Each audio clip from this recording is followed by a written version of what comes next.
विधायक भले ही भाजपा से बना हूँ, लेकिन विधायक ललितपुर विधानसभा का हूँ और सबकी जिम्मेदारी उठाना मेरी जिम्मेदारी है। तो ये पूछना चाह रहे हैं, जो लेवी वाले हैं प्राइवेट सेक्टर में, वो लेवी वाले लगाने वाले कौन थे? कि आपसे कोई मांगता है पैसा, लिख कर दीजिए। अगर कार्रवाई ना कराऊं तो नाम बदल देना आप। क्यों मूंगफली के कांटे बंद हुए जब किसानों की मूंगफली जाने लगी? क्यों कांटे बंद हुए? इसका जवाब चाहिए हमें। हम तो जो आप पूछोगे, मैं जितनी देर कहोगे उतनी देर बैठूंगा। आपके नकारा अधिकारियों द्वारा लेवी चालू नहीं हो पाई। किसान को ब्याह करना है, किसान को कर्ज चुकाना है, अगली फसल की व्यवस्था करना है, उसने मजबूरी में मंडी में बेच दी। जिनके भी फोटो वायरल हुए, ऐसे लोगों पे कानूनी रूप से मुकदमा लिखा के हमने कार्रवाई कराने का काम किया। कुछ सस्पेंड कराए, कुछ की नौकरी भी ले ली। ये पूरा प्री प्लान सिस्टम रहा कि मंडी के लोग मिले हुए हैं सत्ताधारी दल से। जब ये शिकायत हम तक पहुंची, 3 लेखपालों को जेल भिजवाने का काम किया हमने। 200 रुपए की रिश्वत। एक जनप्रतिनिधि ललितपुर का कोई खड़ा नहीं हुआ। किस मानक के आधार पर लोगों के मकान तोड़े जा रहे, किस मानक के आधार पर लोगों की दुकान तोड़ी जा रही। और आज इस चौपाल में कह रहे, जिनको अभी भी पैसा उड़दा का नहीं मिला हो, ऐसे लोग अपर जिलाधिकारी के पास अपनी खतौनी और दरखास्त लगा के दे दें, उनको अभी भी हम पैसा दिलाएंगे। केंद्र में 20 साल सरकार हो गई और राज्य में 8 साल हो गई। केंद्र में 20 साल हो गई। नहीं क्या?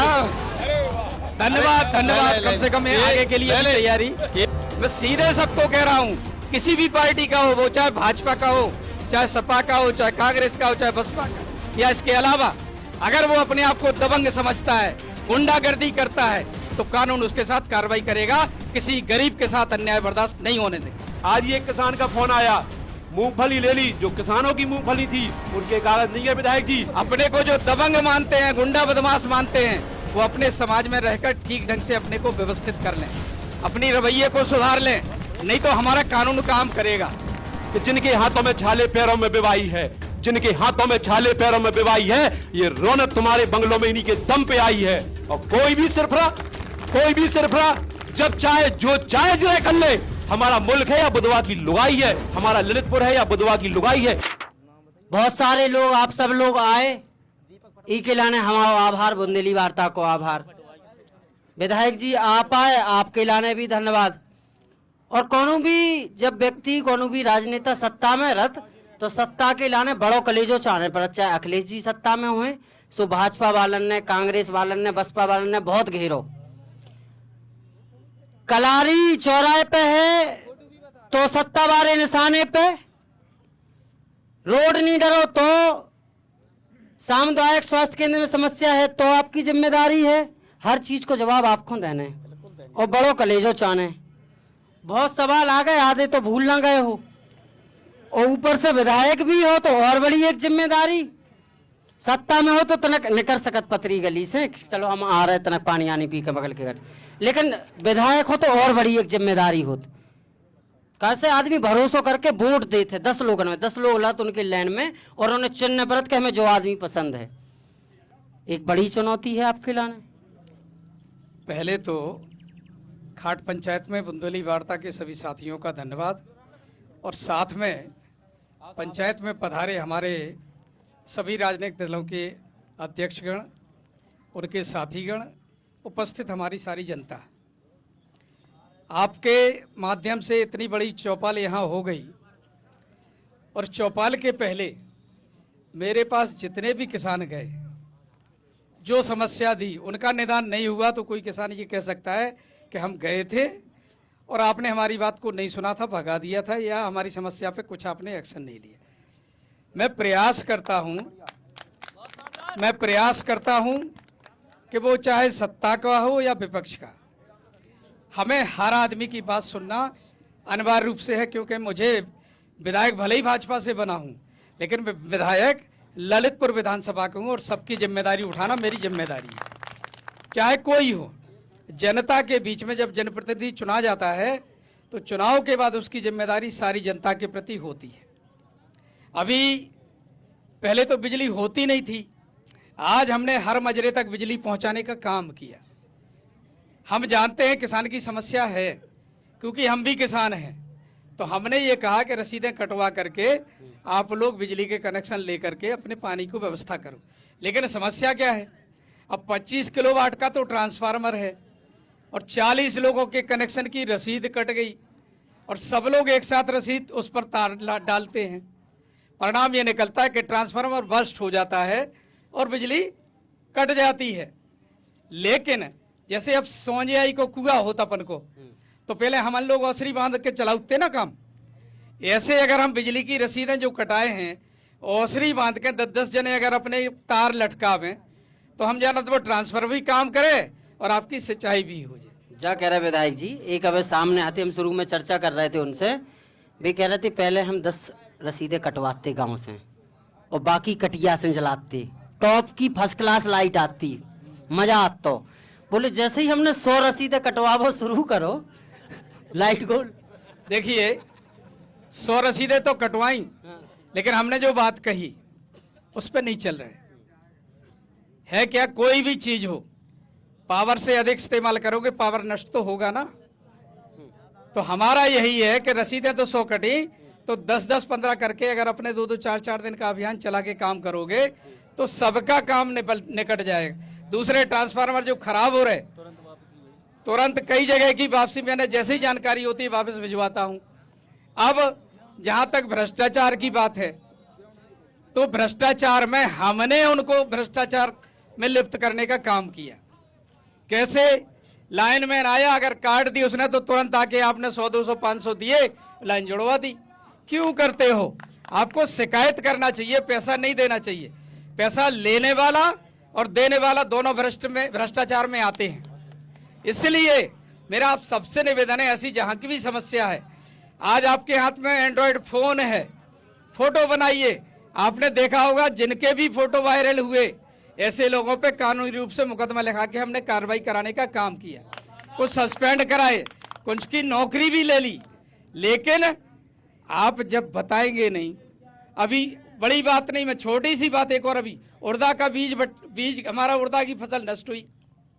हमारे किसानों ने क्या किया, लेखपालों को 100-100, 200-200, 500-500 रुपए दे करके हमाओ बना दो, तुम तो पड़ोसी को बने नहीं बने, तुम तो हमाओ बना दो, हमें पैसा मिल जाए। जब ये शिकायत हम तक पहुंची 3 लेखपालों को जेल भिजवाने का काम किया हमने 200 रुपए की रिश्वत में। बहुत बढ़िया, बहुत बढ़िया। और किसानों को जिनकी 4 एकड़ जमीन है उनको 17,000 रुपए, और 5 एकड़ या उससे अधिक है तो 17,000 रुपए अधिकतम था, फिर बाकी जमीन के हिसाब से ऐसे हमने पैसा देने का काम किया। और आज इस चौपाल में कह रहे जिनको अभी भी पैसा उड़दा का नहीं मिला हो, ऐसे लोग अपर जिलाधिकारी के पास अपनी खतौनी और दरखास्त लगा के दे दें, उनको अभी भी हम पैसा दिलाएंगे। ये हमारा काम है। मूंगफली की तौल हुई, क्या हुआ, हम अपने किसानों की बात करें, जाके बनिया के पास इनने मूंगफली बेच दी और फिर उस व्यापारी ने आपको एक शिक्षार बना के दे दिया। जैसे ही कांटा शुरू हुआ, तुम तो 500 रुपये दिन भर के पकड़ो, किसान को ठाड़ो कर दो, और किसान वो मूंगफली बिकवा रहा, किसान के खाते में पैसा आ रहा। मैं तो ऐसे किसानों को कहता हूं उनके खाते में पैसा आया था, हम बात तब जानते, कोई बनिया हमारे पास शिकायत लेके आता कि हमारी मूंगफली के पैसा फला किसान ने खा लाए, लेकिन हमारे किसान ने इतनी ईमानदारी से उस जन को पेमेंट करा दिया। क्यों करते हो ऐसा भाई? अपनी जमीन, अपनी फसल का उत्पाद अपने ढंग से नहीं बेचोगे, अपनी फसल को किसानों के आप जाके आड़तिया के पास बेच देते हो और फिर आड़तिया के कहने पे आप खड़े हो जाते हो। नहीं करना चाहिए, ये ठीक बात नहीं है। तो निश्चित रूप से अध्यक्ष जी अभी बात करते हैं हम आपसे, हम तो जो आप पूछोगे मैं जितनी देर कहोगे उतनी देर बैठूंगा। और एक एक आदमी से मेरा कहना है, भ्रष्टाचार को निपटाने के लिए आपकी मदद की आवश्यकता है। आप लोग भ्रष्टाचार में अगर फोटो खिंचवा के कार्रवाई करके आपसे कोई मांगता है पैसा, लिख कर दीजिए, अगर कार्रवाई ना कराऊं तो नाम बदल देना आप हमारा। बहुत बढ़िया, तो एक बड़ा आश्वासन। बताओ अध्यक्ष जी, अब जो मूंगफली में जो कालाबाजारी भाई, कागज की लगे थी, किनकी? व्यापारियों की थी, मान तो रहे, लेकिन कागज किसके थे ये भी तो बता रहे। वो ये पूछना चाह रहे हैं, जो लेवी वाले हैं प्राइवेट सेक्टर में, वो लेवी वाले लगाने वाले कौन थे? इनके नाम बताते हैं। क्यों मूंगफली के कांटे बंद हुए जब किसानों की मूंगफली जाने लगी? क्यों कांटे बंद हुए? इसका जवाब चाहिए हमें। देखिए अध्यक्ष जी, बात ठीक पूछी आपने, लेकिन मैं ये बता दूं, हमारे किसानों ने फसल बोई और फसल बेच दी। सरकार के पास वो रिकॉर्ड है। अब उस जितनी फसल हुई उतनी बिक गई, फिर मूंगफली लगातार कहां से किसान के पास निकल रही? हाँ, यही तो हम ये पूछना प्रश्न चाह रहे हैं था। सरकार से। और आड़तियों के संग हमारा किसान खड़ा हो गया, कैसे काम चलेगा बताओ ना। विधायक जी, आपका व्यक्तिगत भ्रष्टाचार के खिलाफ या जनपद के विकास को लेके विजन हो सकता है। आप पृष्ठभूमि पर जाइए। लेवी का जो डेट थी, जो नियत तिथि थी, उस नियत तिथि पे आपके नकारा अधिकारियों द्वारा लेवी चालू नहीं हो पाई। किसान को ब्याह करना है, किसान को कर्ज चुकाना है, अगली फसल की व्यवस्था करना है, उसने मजबूरी में मंडी में बेच दी। ये पूरा प्री प्लान सिस्टम रहा कि मंडी के लोग मिले हुए हैं सत्ताधारी दल से और उन लोगों ने पूरी प्लान के तरह। उसके बाद क्या हुआ विधायक जी, इसमें कोई अन्यथा नहीं ले, कोई व्यक्तिगत लेने की बात नहीं है, ये व्यवस्था की बात है। आपने कहा आप भ्रष्टाचार के खिलाफ हो, हम इसलिए इस चौपाल के माध्यम से आप तक ये बात पहुंचा रहे। आज दावे से कह रहे अगर आप जांच करा लो मूंगफली की। आज ही एक किसान का फोन आया, मूंगफली ले ली, जो किसानों की मूंगफली थी उनके कागज नहीं है विधायक जी। यहां कोई अगर किसान खड़े हो तो हाथ उड़ा के कह देना, कई किसानों से जो दलाल थे, जो सेंटर वाले लोग थे, वो कह रहे अपनी मूंगफली वापस ले जाओ और किसान को 4,000 और 4,400 बेच दो, और 1100 रुपया रिश्वत ली है उस मूंगफली को लेने की। उनके शिक्षार नहीं काटे गए, उनसे कहा हम 2 दिन बाद शिक्षार देंगे, 3 दिन बाद। उसके बाद जब अधिकारियों को भ्रष्टाचार की बंदरबाट नहीं मिल पाई, जिन अधिकारियों को, उन अधिकारियों ने मूंगफली की खरीद बंद करा दी। और जब उनको भ्रष्टाचार की बंदरबाट मिल गई, उनने पूरी ताकत लगा ली, तो एमडी ने चालू नहीं की। यह सच्चाई है लेवी की। तमाम ऐसी सच्चाइयां हैं कि जो इस बात को कटघरे में खड़ती हैं। और हम आपसे कहना चाहते हैं और उन अधिकारियों से निवेदन करना चाहते हैं 2 लाइनों के माध्यम से कि ललितपुर में तो क्या क्या हो रहा है कि जिनके हाथों में छाले पैरों में बिवाई है, जिनके हाथों में छाले पैरों में बिवाई है, ये रौनक तुम्हारे बंगलों में इन्हीं के दम पे आई है। और कोई भी सिरफरा जब चाहे जो चाहे जो कर ले। हमारा मुल्क है या बुधवा की लुगाई है, हमारा ललितपुर है या बुधवा की लुगाई है, जो चाहे जोर जबरदस्ती। आप लेवी की बात कर रहे हैं, अभी ललितपुर के अतिक्रमण की बात आएगी, उसमें हम आपसे सवाल करेंगे। एक जनप्रतिनिधि ललितपुर का कोई खड़ा नहीं हुआ कि किस मानक के आधार पर लोगों के मकान तोड़े जा रहे हैं, किस मानक के आधार पर लोगों की दुकान तोड़ी जा रही। हर बार गरीबों को विस्थापित किया जाता है, चिन्हित लोगों के मकान तोड़ दिए जाते हैं, उसके बाद ज्यों कहते हैं अतिक्रमण। कोई प्लान नहीं है, अफसरों के पास कोई रूट मैप ही नहीं है। आप प्रेजेंट कीजिए, कोई अतिक्रमण करना नहीं चाहता। एक जिलाधिकारी जी, आप सारे लोग, सत्ता के लोग, हमारे जनप्रतिनिधि हैं, विधायक जी हैं, मंत्री जी हैं, आप सारे लोग बैठ के एक रूट मैप तैयार कीजिए कि इस मानक से इस तरह यहां का अतिक्रमण हटाया जाएगा। उसके बाद हमारा यह प्लान है, जो विकास के लिए पैसा आया है, ये इसमें खर्च किया जाएगा। सारे लोग तैयार हैं, सारे लोग सहज तैयार हैं, लेकिन मनसा और नीयत अगर साफ होगी तो निश्चित रूप से ललितपुर का विकास हो पाएगा। और लेवी में किसानों की जब जल पाएगी, जब मनसा साफ होगी। सारा प्री प्लान्ड है। हम सफेद कुर्ता पहनने से या बड़ी बात करने से ईमानदार नहीं हो जाएंगे। हमें जनता के बीच में यह दिखाना पड़ेगा आप सबको कि हां, इसका लाभ जो सरकार की मंशा थी, जो देश की सरकार की मंशा थी कि किसानों को लेवी का लाभ मिले, मैं दावे के साथ कहता हूं ललितपुर में कोई लाभ नहीं मिल पाया। देखिए राजेश भाई, मैं आपकी बात से पूर्णता तो नहीं लेकिन अंशतः सहमत हूं, क्योंकि अधिकारी कर्मचारी जो बैठा है ना, वो आज का नहीं है। और इतनी आदत खराब है अधिकारी कर्मचारियों की कि उसको ठीक करने के लिए देख तो, अरे देखिए, सुन तो लीजिए भाई। केंद्र में 20 साल सरकार हो गई और राज्य में 8 साल हो गई। केंद्र में 20 साल हो गई? नहीं, क्या? धन्यवाद, कम से कम आगे के लिए तैयारी। केंद्र में आपकी 15 साल हो चुकी है, देखिए, लेकिन यहाँ भी तो 8 साल हो गई, अभी भी अधिकारी नहीं बदल गए। आप हम यही कह रहे हैं, अभी तक आपने अधिकारी यही कह रहे हैं, हम अधिकारियों को ठीक करने के लिए बहुत कुछ। विधायक जी, एक और मुद्दा, आप किसानों की बात कर रहे हैं, हम आपसे जवाब पूछना चाहते हैं मेहरौनी के पड़वा ग्राम की, जहां एक बच्चा अपनी बीमारी के कारण, उसके माता पिता ने आत्महत्या की थी, उसकी मां ने फांसी लगाई थी और आपकी पुलिस की द्वारा उसको धमका गया था, उसके पिता को भी अटैक आ गया था। उस बच्चे की क्या मदद हुई? देखिए, अभी तक कोई भी प्रतिनिधि आज तक उसके घर नहीं गया। लेकिन धन्य माननीय अखिलेश यादव जी का, हम लोगों ने उनको पीड़ा सुनाई तो उन्होंने 1 लाख रुपए देकर उनकी आर्थिक मदद करने का काम, उस बच्चे का इलाज करने का काम किया। ये आपने बहुत अच्छा काम किया और मैं आपके द्वारा किए गए काम की तारीफ भी करता हूँ। अच्छी बात है, ये तो राजनीतिक दलों को करना चाहिए। आपको एक और बात बता दें, आपका यहाँ चना घोटाला, अभी प्रेजेंट में कुछ दिनों पहले मसूर पकड़ी गई, चावल मसूर यहीं से बाहर से लोड होके जो क्लस्टर किसानों को बांटा जाता है, वो मसूर भी आपके पास में बसत गांव में पकड़ी गई है। उसका कौन जवाब देगा? इस मुद्दों पे आइए ना राष्ट्र में। आज हमें ललितपुर की बात करना है। मैं तो वैसे भी राष्ट्र की बात नहीं कर रहा हूं भाई, मैं यहीं की बात कर रहा हूं। देखिए, चना और चावल और मसूर की जो बात है, आपने देखा होगा जांच हो रही है और मुकदमे लिखे गए, गिरफ्तारी भी हुई है। और कृषि उपनिदेशक के खिलाफ जांच की रिपोर्ट शासन को चली गई कि ये भ्रष्टाचार में लिप्त पाया गया। चने के बीज के क्लस्टर जो बने थे, उन किसानों को कम बीज इसने दिया। उस पर कार्रवाई के लिए हम लोगों ने यहाँ से रिपोर्ट तैयार करा के शासन को भेज दी है। और हमारे किसान भाई, मैं तो आश्चर्य करता हूँ, कोई रिपोर्ट नहीं करता है। 10-12 किलो चना उसको मिल गया, वो उसी में प्रसन्न।